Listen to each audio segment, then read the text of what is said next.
Thou shalt therefore keep the commandments and the statutes and the judgments which I command thee this day, and to do them. Deuteronomy 7:11. Shabbat shalom. And welcome once more to Well Water Ministry. And all I can say is, wow. Seriously, what a joy and a privilege to be here today, honoring and remembering the fourth commandment. What a blessing that Elohim, our creator, has set aside. Have you ever thought about that? That our creator has set today aside for us to meet with his congregation. Daniel, we must remember that congregation so many times in the Torah and Hebrew is what? Moed. Yes, Moed, holy appointed time. Right now, Shamayim, heaven, is looking down, singing, holy, holy, worthy, worthy, YHVH Elohim, which was and is to come. Well, just why, Heather, is Shamayim rejoicing? Because YHVH's Moed, us, are honoring and remembering his Moed, the Shabbat. And as I often say, just as Israel did, it is not, Vicky, that I keep Shabbat. It is that Shabbat keeps me because I need it. I've had a rough week. I've had a rough month. I've had a rough 2 years. I need Shabbat, Heather. I need it. And as we have been taking this journey through the Torah, we have ended up right here on the very banks of the Jordan, kicked out of the garden, yet delivered from Mitzrayim, the bondage of sin by YHVH's mighty hand. We were given YHVH's instructions. Now, y'all call them the laws, but us here at Well Water Ministry, we call them what? Our ketubah, our wedding vows from our groom. You see, our journey began in the captivity of sin, only to bring us to Bamidbar in the wilderness, where we were taught how to be Kodesh, how to be holy. And now, at the end of our journey, we have found ourselves with a very important decision. We must now choose. And that right there is the theme of the book of Deuteronomy. Choose now. Do we cross over and become Hebrew? For Hebrew does mean one that has crossed over from pagan worship. And Abraham was the first Hebrew, and we are the seed of who? Abraham. Crossing over from pagan worship, for his father built idols, and Abraham helped him, to now following the God of our Bibles. And that is exactly where Israel is right now. Choose now. The very theme of Deuteronomy, because we have seen life begin. We have seen sin begin. We have been delivered. We have been given laws, and we have been taught how to follow those laws. And now, before we can journey on, we must choose. This week's Torah portion is Etchanan, meaning, and he pleaded. It's from Deuteronomy 3:23 through 7:11. Etchanan continues Moses' speeches to Israel just before his death. And Moses pleads with YHVH to just allow him to enter the promised land, but he is denied. So Moses warns Israel, as we need to do today, against falling into idolatry.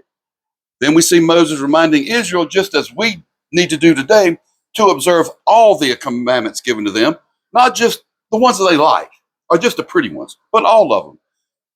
And just who is Israel? Because in this day and time, that's a very important topic.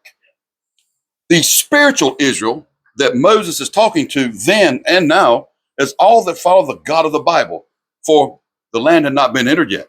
There was no physical Israel here. Moses was talking to spiritual Israel, just like he is now. And that's who Moses is talking to then and now, the spiritual Israel, the natural born tribes, the scattered lost sheep of Israel that our Messiah said, what? I came not but for the lost sheep of Israel. But it also includes those that, well, followed Moses out of Mitzrayim, the bondage of sin. You know, the aliens, the sojourners, the strangers, and even us old sinners saved by grace, crossing over from pagan lifestyle and becoming a Hebrew nation that we now call Israel. How beautiful is that? That our God will receive whomever chooses him. And we then see Moses set aside 3 refuge cities before they even enter into the promised land. Why? Proclaiming that YHVH made a covenant with Israel at Mount Oreb, or Mount Sinai. And once again, who is Israel? Natural born, alien, strangers. You, if you follow the God of the Bible, you are Israel. That's who Israel is. It's that simple. And we see Moses recite the 10 commandments. And the people, we got to remember this now, you got to listen here. And the people agreed to obey them, right? They said yay. Just like we do when we accept Yeshua HaMashiach as our Savior. We agree to follow that commandment. And then Moses speaks what to me are the most beautiful words that could ever be spoken out of our mouth, the Shema. And telling Israel, do what is right and good and stop rebelling. Because Israel is Yod-Heh-Vav-Eh's chosen and treasured people, and they will be ahava, loved, if, it's always an if or a but, they remain loyal to Yod-Heh-Vav-Eh's covenants and his commandments. Basically, what Moses says is this right here. My plea is this: Shema and do it. And that, my friends, is my plea today. Shema and do it. Avinu Makeno Shabash Amayim Bereket Zed Lamad. Our Father, our King, who art in heaven, bless this teaching. Let me set the scene right here, guys. Once again, we're at Israel, is standing at the edge of the promised land at the Jordan. But before Yod-Heh-Vav-Eh gives them the land, for remember, it is his land, it's not our land. We do realize that, right? Yod-Heh-Vav-Eh reminds Israel of what truly matters. You see, it is not possession, for the land is his. It will always be his. But what matters to our God is a relationship and obedience. That, my friends, is what matters most to our God. And once more, just as last week, Daniel, Moses uses the phrase Yod-Heh-Vav-Ehh Elohim, the Lord your God, 15 times. Because once again, Moses is showing Israel and us that this is a personal relationship. Because his Torah is not merely a list of some commandments from a distant creator. It is a covenant invitation from your God. That's what the Torah is, a covenant invitation from your God. Yod-Heh-Vav-Ehh, our covenant-keeping God, and Elohim, our creator, our judge. Not only the God who gives us rest, but the God who created our rest. Jehovah Raha, the Lord is my shepherd, yet Elohim created his flock. The shepherd calls his sheep by name, whose voice they know, and who he so desires to bring them into their inheritance. But Elohim breathes life into them. See, they go hand in hand. You can't have Yod-Heh-Vav-Ehh without Elohim. You can't have Elohim without Yod-Heh-Vav-Ehh. You can't have the Old Testament without the New without the Old. They go together. It's one, Echad. And 15 times is a reminder that he is our deliverer and our rest. For as we talked about last week, the 15th day of the first month, Yod-Heh-Vav-Ehh delivered Israel from Mitzrayim, from Egypt. Deliverance. Beginning what we call the Feast of Unleavened Bread on the 15th day of the first month. As Yod-Heh-Vav-Ehh removed sin from his house, Daniel, because Mitzrayim, Egypt, was sin, and Yod-Heh-Vav-Ehh pulled his house out with his mighty hand, delivering his people out of that bondage of sin and death. Deliverance. But on the 15th day of the seventh month, we celebrate what? Sukkot, Feast of Tabernacles, where we rest in our Messiah. You see, Moses is reminding Israel and us, I am that I am, Yod-Heh-Vav-Ehh. And yet, I created Moedim, my Shabbat, for my Moed, my chosen people. Is that not beautiful? The Torah is so beautiful once you understand it. But why? Because it's a covenant of an obedient relationship. Choose now, for Yod-Heh-Vav-Ehh Elohim is the God who created you. But why did he create you? To be in covenant with him. And he is pleading his case here at the border of the promised land. Choose life, because it is the heart before the inheritance.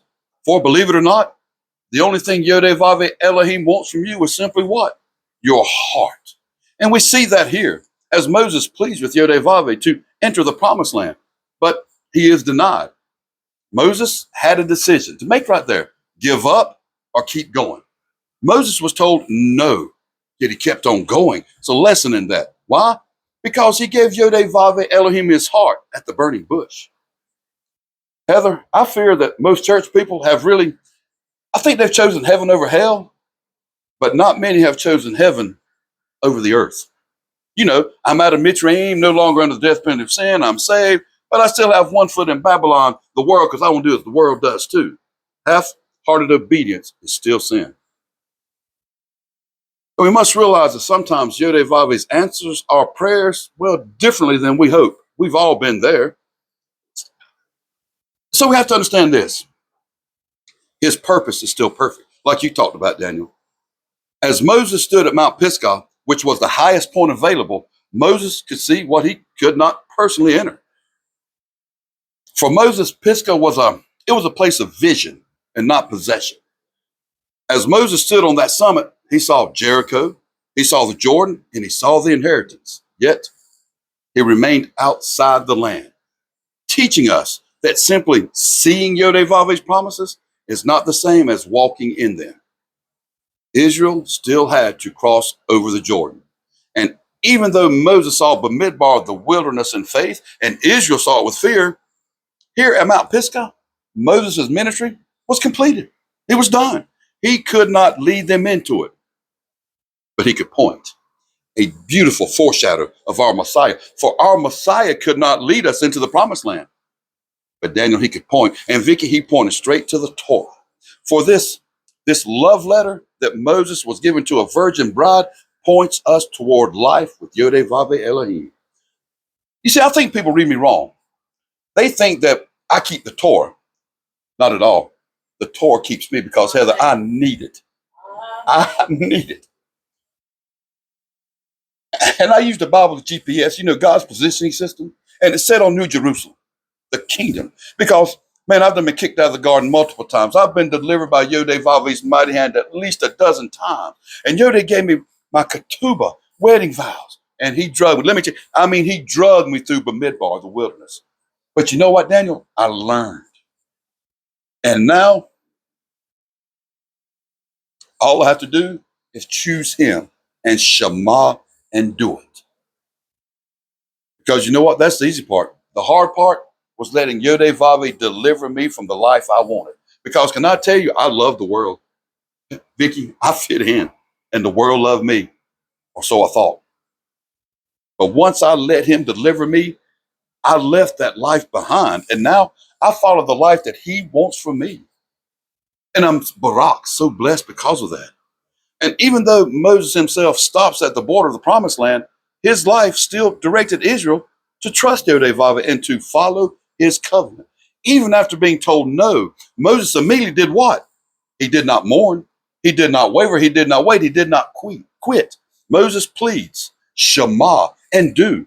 But Shema, that's a word I've used a lot. It's a Hebrew word that means to intelligently hear with obedience. Intelligently hear with obedience. It's not a soft, hey man, listen to what YHVH said. This is a hard, dude, YHVH is speaking. Because I cannot put enough emphasis on how important it is to Shema when you read your Bibles. And right here, Moses is pleading as I am, Shema and do. And just what did Moses Shema? He told them to keep the Torah.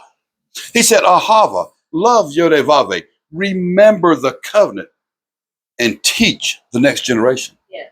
It's what we should be doing. Our lives should point others to the Torah and the promised land. It's on us, guys. And I'm pleading to Shema and do. You see, Moses, he leaves Mount Pisgah with the vision of the land. But his greatest concern is not that they reach the promised land, but that they never lose their love for YHVH once they get there. And it happens way too much. We pray, YHVH gives, we receive, and then we forget what our God has done for us. We've all done it. We must Shema this. The promised land is entered by those who hear, love, trust, and obey YHVH. My plea, Shema and do, because I believe that the biggest problem is that most like to add or subtract from the word, making it fit their agenda. Well, God knows my heart. Yes, he does. And he calls it wicked. And that's not good. But what YHVH does know are the intentions of your heart. What do you mean, Jeff? YHVH knows if your intention is to do the best that you can. Or is it, well, I'm doing what I want to do. God knows I love him, mercy, grace. I'm saved. I'm good. Oh my. Shema and do it. Because Israel's success, as is ours, is based on what? Keeping YHVH's commandments. Not trying to improve them or even watering them down. Just simply do them. Why? Deuteronomy 4:1 tells us that you may live, that you may go in, that you may possess your inheritance. We read chapter 4, verse 5 real quick. Behold, I have taught you statutes and judgments, even as YHVH Elohim commanded me, that ye should do so in the land whither you go to possess it. Now, y'all do understand that words in Hebrew mean something like numbers do, right? Because the funny thing here is that our Bibles were not written in English in America in the 1800s. Matter of fact, the Tanakh, the Old Testament, was written in Hebrew to Hebrew people from a Hebrew God 2,000 to 4,000 years ago in the Middle East. So each word may have possible meanings. Right here in verse 5, we see behold. There are multiple Hebrew words for behold. Hanenai, here I am. Chazah, a verb used for spiritual seeing. Lehahit, looking, gazing, or considering. But Moses, You know what he chose the word to use, Daniel? Raha. See, this is more a general verb meaning to see, to observe. Behold, right here in chapter 4 or 5 was translated from Raha. Do you see it? Jehovah, Raha, the Lord is my shepherd. As we behold his word, his Torah, we should see our shepherd. And our shepherd said that his sheep know his voice and he knows theirs.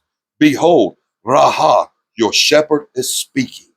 Shema, do I have your attention now? Your shepherd is speaking to you. This is not Moses. This is not me. Jehovah Raha. The promised land is Yahshua's pasture. This inheritance is just not property. It's where the shepherd feeds his sheep.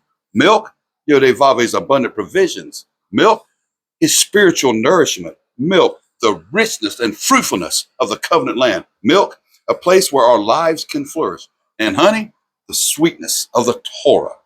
Honey, delight in blessings. Honey, the goodness of Yodevave's promises. A land where Yodevave's people are both nourished and delighted, spiritually and physically. You see the inheritance? Guys, it's never been about the land. It's always been about the heart. Even today, Jehovah Raha, our shepherd, still calls. Come all, my inheritance has been prepared for you. My pasture is open. And he said that my sheep hear my voice and I know them. The door is still open. Don't harden your heart. Leave Bamidbar. Enter into the inheritance your shepherd has prepared. Behold, the shepherd, I plead with you, Shema, and enter in. And as Moses stood on Mount Pisgah, he could see the inheritance, but he could not enter. Yahshua did not simply stand on Mount Calvary pointing to the inheritance. He opened the way. Moses said, I can show you the land. Yahshua said, I am the door, enter in. Moses said, prepare your heart. Yeshua said, give me your heart. The inheritance was, it was never simply about crossing the Jordan. It has always been about crossing over with a devoted heart to Yodevave, becoming Hebrew, leaving pagan worship for the I am that I am. Because we have a map, right? The Torah, we have the keys, Yodevave's commandments. Sidebar here. Can I do a little nerd geek time right here on the 10 Commandments? Sure. Does anyone here have a thought on why they were written on 2 tablets instead of 1 of the commandments? Okay. Well, see, these 2 tablets, they reflect a covenant treaty. Once again, we must remember they were written in the Middle East to Israel in Hebrew some 3,500 years ago. In that culture, and that's what you got to look. When you're reading the Bible, we got to take ourselves back to that time, era, and their culture and their custom to truly understand it. In that culture, when 2 parties entered a covenant, 2 identical copies of the covenant were made, 1 for each party. Here you have 1 copy belonging to Yodevave, as those commandments focused on our relationship with our God. The other copy went to Israel, for those commandments focused on our relationship with people. And when they put them in the ark, it became 1 covenant. Now, when Yeshua was asked, what is the greatest commandment? He quoted what? The Shema. Love Yodevave Elohim with all your heart, soul, and might. And then he said, the next greatest is love thy neighbor as thyself. Did you see him right there? The 2 tablets become 1. But Yeshua did not stop there, as most church people do. He actually said this, and all the other laws, statutes, and commandments hinge on these. He came not to abolish, which means what? Do away with, but to fulfill. Once again, translation issue, that Greek word for fulfill is what? Pleru, which means to establish, to set up, to show. Our Messiah came not to do away with the law, but to show us how to follow him. Did you know that Yodevave wrote those commandments with his finger? And if it's written in stone, it's forever, right? So let's think about that a moment. Yodevave did not speak them, right? Moses did not speak them. Moses did not write them. Yodevave Elohim wrote them with his finger. Our covenant-keeping God, who has the authority to command, wrote them. They are not optional to his people. And yes, Daniel, I've heard all about this new covenant that apparently did away with the law. But have y'all read those? Because you see, I have. And Ezekiel 36:26 says, I will remove the heart of stone and give you a heart of flesh.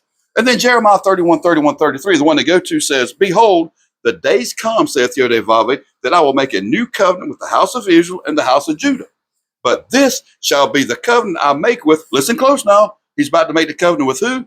The house of Israel. And he says, I will put my what? My Torah, my laws in their inward parts and write with the same finger that he wrote in stone his commandments on their hearts. And I will be their God, and they will be my people. Now, did that sound like YHVH's laws are done away with? No. And yes, I know most of y'all have been taught, and you've told me that that's Old Testament, and that's for the Jews. So let's try this on for size right here, Daniel. Hebrews chapter 8. Pop test, pop test. Hebrews, is that Old Testament or New Testament? That's New Testament. That's New Testament, right? So verse 10 says this, for this is the covenant. So right here, we're going back to Jeremiah 31, that I will make with the house of Israel. That lets us know it's referring to Jeremiah 31, right? Did he say it was for the Jews or for the church? He said for Israel, right, Vicky? And he said, I want you to say this with me, okay? I will put my Torah into their minds and write my Torah in their hearts. Does this sound like it's been taken away from them? And it's for Israel, not the Jews or the church. You see, we must understand this, that the commandments were first written by the very finger of our Creator. Do you not think that is not personal? Elohim, our Creator, used the same finger to touch our hearts of stone and make it flesh and write. Listen to me now. He wrote his Torah on our hearts. Stone, heart of stone. Stone's a funny word here. We learned it last week. It's aben in Hebrew.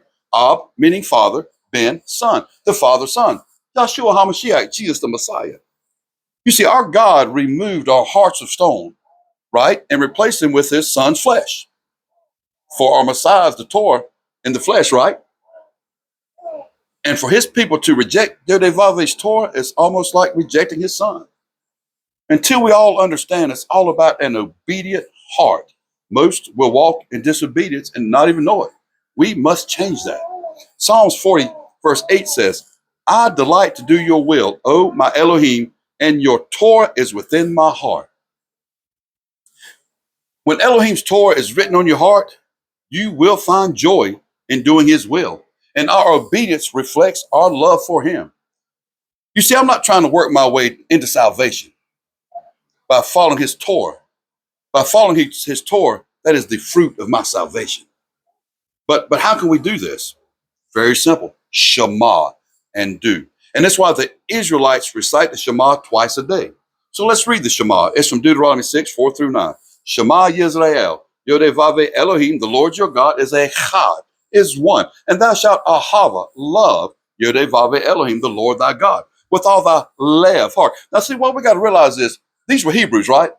Hebrews did everything from the heart, where we're Greek, Roman Catholic Church Americans. We do everything from the mind. We have to Google everything. We can't do anything. But if you have his Torah written on your heart, you can do everything from your heart. That's why he takes out the heart of stone and puts the heart of flesh, because he puts Yahshua in you. And he says, do with all thy nefesh, thy soul. What that word means there is your appetite, your thirst, with everything you long for. We think soul, we think, well, I've got soul, I've got this. No. It's with your appetite, your thirst. It's the only thing that you desire. And with all thy meod, which means might, and not strength might. I'm strong in the gym, but this might means your muchness with everything you got. And he says, and these words, what words? The Torah, which I command thee this day, shall be in thine heart. And thou shalt teach them diligently unto your children and grandchildren, and shalt talk of them when you sittest in thine house, and when thou walkest by the way, and when thou layest down, and when thou risest up. And thou shalt bind them as a sign upon thy hand, and as frontlets between thine eyes. And thou shalt write them upon the posts of thy house and on thy gates. Guys, do you see it? It's Pesach, Passover talk. Our Bible is all about a God sending a Redeemer to cover our sins with his blood, holding back our God's wrath, replacing our hearts of stone with his son's flesh, the Torah, and our God writing, I love you, with his finger on it. Shema and do. You see, Daniel, it's not merely hearing with our ears. It is hearing with obedience deep in our hearts. Because everything begins with loving him first. For he first loved me while I was yet a sinner. We have to remember that Israel was not chosen because they were numerous. They were chosen because YHVH loved them. And he loves you. You see, YHVH remembered his covenant with them, with the forefathers. And he's not a covenant-breaking God. And also because YHVH is faithful. You see, we cannot earn his love. We respond to his love through faithful obedience. In Genesis, life was created. In Exodus, we were redeemed. In Leviticus, we learned how to worship our God. But Midbar, we were tested. In Devarim, we remembered. And now, in YHVH, we choose. Choose whether to love Yodevave with all our heart before we can enter into his promises, or we miss the boat and head back into Bamidbar, the wilderness. The choice, Jehovah Rahah, the Lord is our shepherd, or Bamidbar, once again. Moses saw the promises, and Yahshua made the promises accessible. Shema and do, for today the shepherd still calls. Do you hear his voice? Does he know yours? The pasture is prepared. The inheritance is waiting. You see, the question is no longer, can you see the promised land? The question is, will you trust the shepherd enough to enter? My prayer, no. My plea is that you Shema and do. Shabbat Shalom. Shalom.